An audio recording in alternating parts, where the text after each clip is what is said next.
J. Kai. Back at InTheMixLive.com with the Underground Movement with my co-host, Mr. To BUB, baby. You know how we do every week, every Thursday. We in the place, and tonight our special guest is my man Nyari, bro. How you doing today? What's going on, man? I want to do all the other stuff that y'all was doing. It just didn't feel right. So I'm just sitting here and with this look on my face. All right, man. Well, hey, man. First off, I want to thank you for coming out, man. No doubt, no doubt. Definitely, man. Caught my eye once again up at the Profit Bar about a week ago. So I had to invite you out, man. So thanks for coming through. Appreciate it, man. Appreciate it. Oh man, Nari, for all y'all that don't know, he is a singer, man, and very, very talented vocalist. It has been. Boy, I got some pipes on him. Boy, I got some pipes on him. Yes, he does, man. Thanks, dude. Man, appreciate it. So, how long you been doing your singing? All my life. Yeah, All, you like, all my life. So, how long all you my been life. serious about it? I got serious about singing literally after I graduated from high school. Most people go to college trying to figure out what they want to do. I knew what I wanted to do. Yeah. So, if I couldn't play football, I'm gonna sing. Cool. that was what it is for me. Already. All right, man. So got serious about the singing, and so what was your first step to seriously pursue your career in music? My first step, at the time, actually, I had a group, and we would always rehearse at Cedar Valley College. Okay. And right there in Lancaster, Texas. But then I had the opportunity to join a professional gospel choir, Daryl Yancey and Shekinah, and that gave me my very first taste of professional life, if you will. So yeah. That's cool. So, who was the artist that inspired you? The artist that inspired me, the most at the time in high school, my favorite artist was Freddie Jackson. I was a Freddie Jackson fan. Yeah. But then a new group came out, H Town, and I became like the biggest Dino fan. You know what I'm saying? That's So one of the greatest, man. rest in peace to Dino. I became like a huge Dino fan, and I tried to emulate Dino in performing and singing, and didn't really work out that way. Yeah. I can dig it. But that's who I emulated when I was coming up, and then when I graduated, I really got off into Donny Hathaway, and then a new cat came out, D'Angelo, and I was like, man, I want to, but somewhere along the line, Prince came up. I don't know how that happened. Somewhere in the mix, Prince showed up. So that's how that happened. Man, I can dig it. We're gonna get to that Prince thing a little bit later. We're gonna leave that one alone right now. But I want to just backtrack a little bit. You said that all your life, man. So where did it come from? Like one of your parents, just growing up in the church, or growing up in the church. My grandfather was a pastor. my dad was a preacher, and my mom was the piano player. So I was always at the church. Did you lead a song in the choir? Did I? For a second, I felt like I was the choir. And I was a kid at that time, and I thought I was the choir. I started to get a big head, and it didn't help because I already had a big head. So physically had a big head. So yeah, but somewhere along the line, singing has always been in my DNA. My mom and my aunts tell me that they still have pictures of me walking around my grandmother's kitchen with a white glove on, trying to be Michael Jackson. So we need to get that picture. No, we don't. We need to burn them pictures. That'll be the next thing on Out of Line. No. Wasn't ready. No. All right, man. And so, man, do you play any instruments? Do you get down on the keys or anything? Get down on the keys. Not enough for anybody to hire me. I'm working on that. Yeah, man. It's funny, because my family is full of musicians and full of singers. So it's come from a musical family. If they're not playing something or preaching, Yes. That's what they do. So you say you was in a group at one point in time. Yeah. What was the name of your group? The name of the group was called Ascending Soul. Ascending Soul. Ascending Pretty Soul. cool name right Yeah. there. Yeah. How many was in the group? In which time? So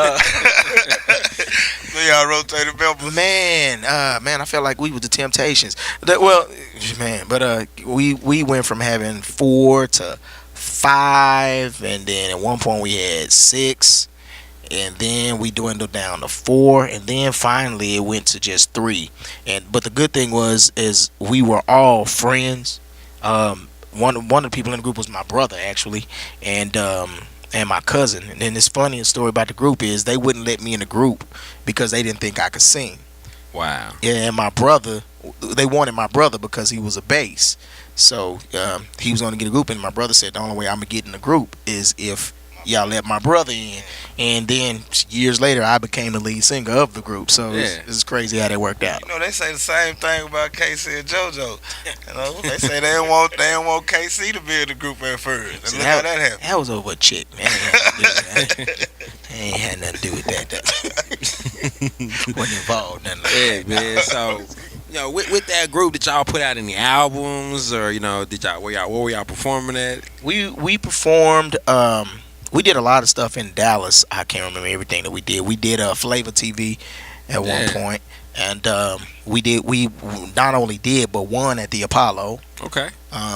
Did the Apollo. We started opening up for Steve Harvey when he was here in Dallas, and he heard us sing.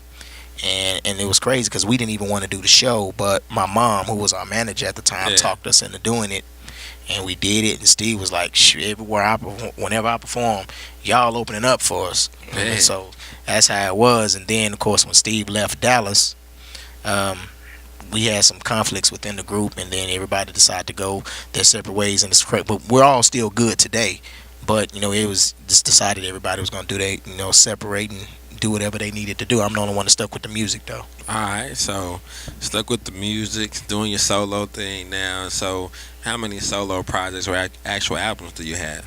I have right now a five track CD, 5-track LP. I had a 3-track, but I've been working on trying to get the full CD done, and not only working on it, but I'm going to get it done. I've been working with Common Folk. Okay. Yeah, I've been working with Common Folk. They were Ricky Smiley. I've been working with Jawborn, the cat who produced On and On for Erykah Badu. Yeah. Yeah, I've been working with Deonis Cook, who's the arranger for the Group 10, and Sean Martin, who did most of Kurt Franklin's last 2 projects. So, it's going. It's going exactly how it needs to go. That's what's up, man. So how would you describe your sound? My sound, and my sound is almost similar to Prince and D'Angelo, and I really wanted to avoid that. I did not want to be known as a cat who could sing Prince. I didn't want that, and it was actually on tour with Steve Harvey where I dropped that philosophy because Steve, we were sitting at the table eating, and the question came up about my project and what the sound do I want. And when I said I'm doing my best to get away from sounding like Prince, Steve looked at me and he said, "Who the are you?" And I just had this look on my face like, "Huh?" He was like, "Yeah." He said, "Dude, don't nobody know you." He said, "But everybody knows Prince." Yeah. And Makes sense. he said, if you can get in sounding like Prince, whatever. He said nobody does that. Yeah. It's very hard to do. Yeah. And he said if that gets you in the door, get your look in the door, and then you figure out the rest as you go. So that's what that is. Yeah, already, because that's good advice. And man, very few vocalists, people that sing can pull it out. Yeah. Man, that's very hard to do. Hey, but like I said, that boy got them pipes. I actually started singing Prince as a joke. Oh yeah, it was a joke. So how did it come about, man?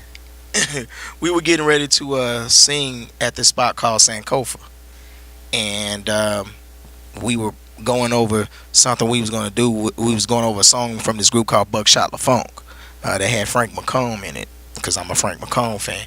And we're doing it, and we stopped for a minute and turned the radio on, and Adore was on the radio. Okay. And I just started singing. And my cousin is like a Prince fanatic, so he like, if you Yeah. gonna sing it right. And I didn't realize that, it's like it didn't register me that I was doing what I was doing. I was just having fun. I was, So you found that on accident. Yeah, pretty much. I found out on accident. Yeah, slipped and fell on some talent. Yeah, and it's like now if I go somewhere, you gotta sing Prince. Do I have to? Yeah. Yeah. Okay. Yeah, sing Prince. Sing it, and own it. That's a beautiful thing, man. Yeah, man. It's opened up a lot of doors that I never in my life saw happening. So I'm grateful for every opportunity, man. So how do the ladies treat you, Prince? Can I plead the fifth on this? You could, but that's no fun, man. You know what I'm saying? Well,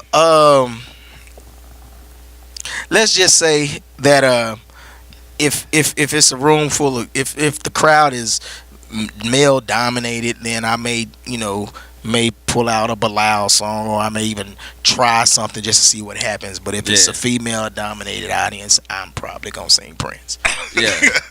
Just because of what normally happens afterwards. So I can dig it. I can dig it, man. Hey, we'll let you leave it at that. Hey, man, because my pastor might be watching this show, so I gotta behave. Yeah, cool. We all know if it happens when you sing Prince. Yeah. So you can read between the lines. I don't read. Hooked on phonics. All right, man. And so, but speaking of doors that have opened for you, man, you got these flyers in your hand right here to a play, man. So tell us about how did you end up in the Dream Girls play? Well, the Dream Girls play actually came from a post on Facebook. Okay. Snoop Robinson, who's a very big playwright here in the city of Dallas, and actually a classmate of mine from high school. He was producing the Dream Girls play here in Dallas, and he asked, I asked, is the cast full? And he said, no, we have at least 2 openings. And I went and tried out, audition, and honestly, I left the audition not really thinking that I was going to get it. I was like, if I get it, okay. But I doubt I will, because my cousin also was there, Ken Jr. He's a gospel artist here in Dallas, and he's a phenomenal vocalist. So when he showed up, I pretty much knew, well, he gonna get the role. Yeah. He got it. And then I got home and forgot what I was watching. The Have of the Have-Nots, I think that's what I was watching. I got a text message and said, can you be at Friendship West on Monday? I was like, yeah. Hey, I can dig it. And I said, who am I playing? They said, you playing the role of Curtis. And I was like, oh, okay, so I get to kiss Dana, and who gonna play Dana? Yeah. Yeah, I saw the movie, Yeah. So I get to fire somebody, kiss a couple of women, and That's a good role. You have a little bit of fun, man. So I mean, ain't nothing wrong with it. Nah, nothing at all, man. But I've been acting for a while. I've done a couple of stage plays. For a cat named Armani Valentino. I did a stage play for a company called Fierce Productions. So doing stage play, I did one for Ty Ford, or I did a couple for Ty Ford. But it's not my first time around the acting track, so I was just happy, and sometimes I still can't even believe that I got casted for this role. So yeah. So And so, man, as far as preparation for the role, I mean, how do you get yourself into character? Well, I watched the movie a lot. Yeah. I done watched that movie more than I want to. But I just have to basically become that person. You look at the characteristics of the person in the play that I play as Curtis Taylor Jr., and you really have to make yourself that person. And he's an aggressive car salesman, and at the end of the day, he has a vision of what he wants, but he's willing to do anything to make sure that vision happens. And I'm the total opposite. of this character. I'm the complete opposite of this character. Yeah, you don't come off as very aggressive in general. So for those who don't know, like me, what actor played that in the movie? Jamie Foxx. There you go. Yeah. And I was totally lost. I was totally lost. Yeah, so if those that don't know, I'm playing Jamie Foxx's character. Bam! I know the role. I know the role. So his character is an aggressive kind of a con man. You know what I'm saying? And he'll do whatever he got to do to make it happen. And I'll do what I have to do to a limit. I'm not gonna step on anybody's toes. Yeah. But Curtis don't care. Hey, Curtis don't care, man. So should be a song. Yeah, that's even more funny. Actually, on another level. Not just because my government is Curtis, so that's why it's a little bit more funny. All right. But I do care. I do. No, we don't. Don't believe the hype. All right, man. And so, what's your favorite part of your role being Curtis? My favorite part of the role of being Curtis is actually something that in a sense it's kind of like the Joe Jackson thing. Even though you look at the Jacksons, Michael, Janet, you look at them and what they went through as children, young people, and everything they did to get where they were. Yeah. At the end of the day, if Joe Jackson doesn't do what he does, they never get there. And Curtis is kind of the same way. He does a lot of roundabout shady stuff to get his artists where he needs them to be. But at the end of the day, his artists are the most popular artists in the world. So you look at what he did, even though it was negative, got the job done. And that is something that I am about. Get the job done. Whatever you got to do to get it done legally, get it done. Yeah. Now, Curtis, if I'll do it and ask for your forgiveness later. Say, it's just what I was told a long time ago. It's easier to ask for forgiveness than it is for permission. That is true. That is true. That is true. I just gotta make it happen, Calvin. Yeah, unless you in a Ray Rice situation. But yeah. That's a totally different level of ball game, man.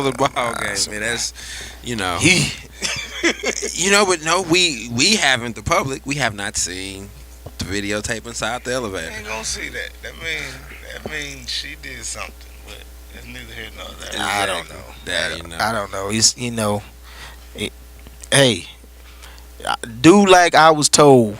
Run. Just run. Don't just run.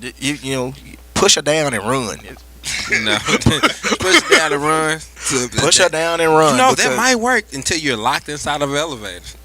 Yeah, Jay-Z took it. So yeah, Jay-Z. I'm sorry, Jay. I'm sorry if you watch it. He took one from the little sister, man. She was throwing him too, wasn't she? Yeah, man. That was. I condone him for that. That was jabs. Salute, man. Yeah. And so, hey, man. So when does the play start? The play starts on August 15th and 16th. It's 2 shows.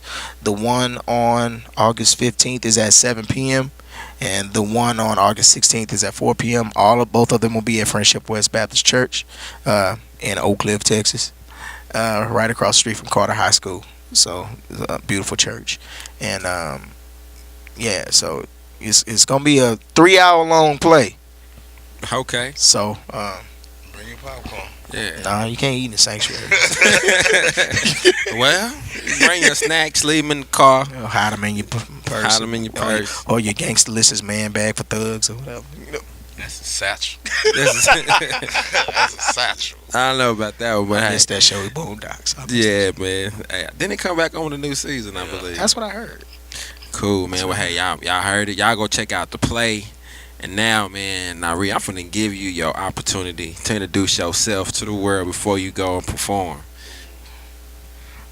This song that I'm gonna do is a song that I literally grew up listening to, and it's by now one of my favorite artists in the world, Prince.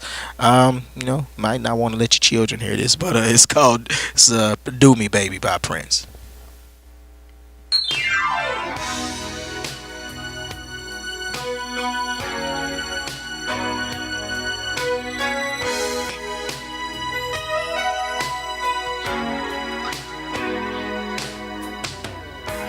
Here we are in this big old empty room,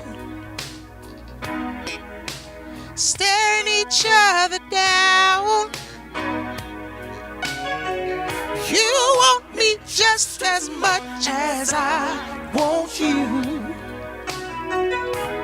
Let's stop fooling around. Take me, baby, kiss me all over. Play with my love. Bring out what's been in me for far too long. Maybe you know that's all I've been dreaming of. Do me, baby, like you never done before. No, ooh, give it to me till I just can't take no more. Come on, do me, baby, like you never done before. No, no, no. Ooh, I want you now. I just can't wait no more. Can't wait no. Ooh,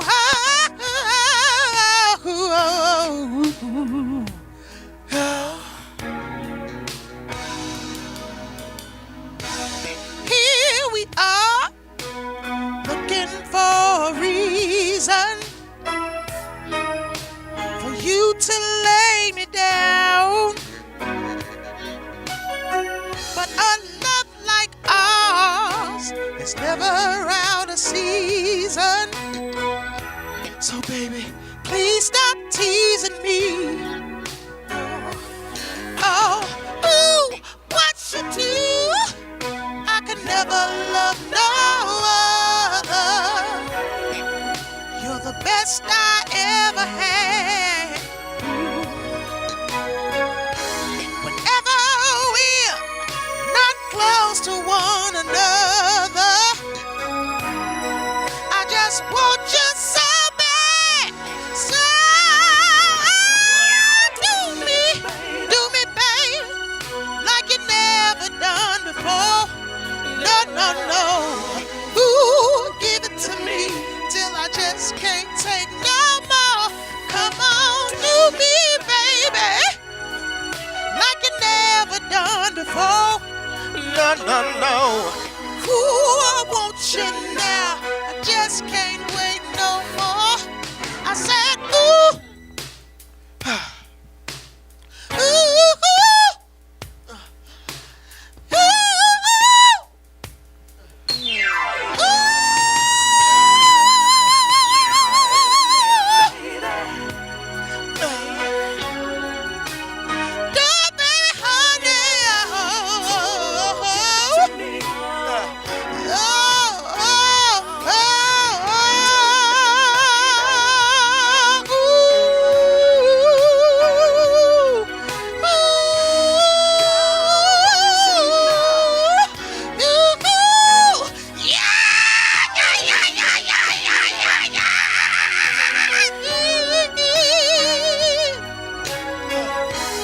ooh, give it to me.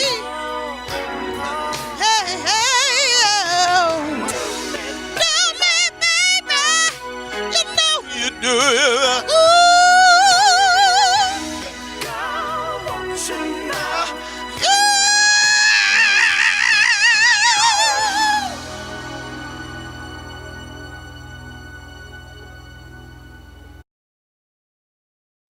She's still there with you, man. You know, so calm down. I told you that boy got them pipes. Hey, man, we definitely appreciate it and enjoyed the show, man. So, man, tell the people that have enjoyed your performance, tell them how they can get in contact with you if they want to come watch you perform or book you for an event. Let them know how to get in contact with you. Well, if you want to get in contact with me, I'm on all of the social media sites. I'm on Facebook under I am Iron Deshun. That is I am IRANDSHUN. That's a lot. Yeah, that's a lot. But that's you type that in and you get me on Facebook. You get me on Twitter. You get me on Instagram. I don't go through using all these different names for a whole lot of different stuff. I use the same name for everything. The only thing that changes is Facebook, Twitter, Instagram. That's it. But everything else is still the same. And say that long name one more time for the people, man. Is I am Iron Deshun. Y'all got it, man. And that's my government. That's the government name. And so, anybody want to give a shout out to out there? Yeah, I want to give a shout out, obviously, to my boys, my family, Common Folk, the cats that helped produce my sound. Mainly Tony Ballard, well, Terry Williams as well. Those my brothers from another mother. Obviously Steve Harvey, who has become like a father figure to me in this whole crazy thing we call entertainment industry. My stylist, she not here, but my stylist, Kaya Tucker, and my manager who is Terry Williams, also of Common Folk. So yeah, those are people. And hi, Mom. I don't think you watching, but yeah. Cool, man. So that's what's up, man. So y'all go check out the play. It's my man Nhari. He up in the building. You know what I'm saying? This Curtis is the Taylor Jr. underground movement. And yeah, Curtis Taylor Jr. and Dream Girls, man. Y'all gotta go check out that play 3 hours. So be prepared to enjoy the show, man. You will enjoy it. You will enjoy it. Cool. Yeah, you will. So you heard it here, man. So we appreciate you coming out tonight. Appreciate you for having me. Y'all know what to do. Every Thursday at 9 p.m., log on to InTheMixLive.com and watch the Underground Movement with your boy, the B.U.B. And J. Cobb. And Nhari. See you next time.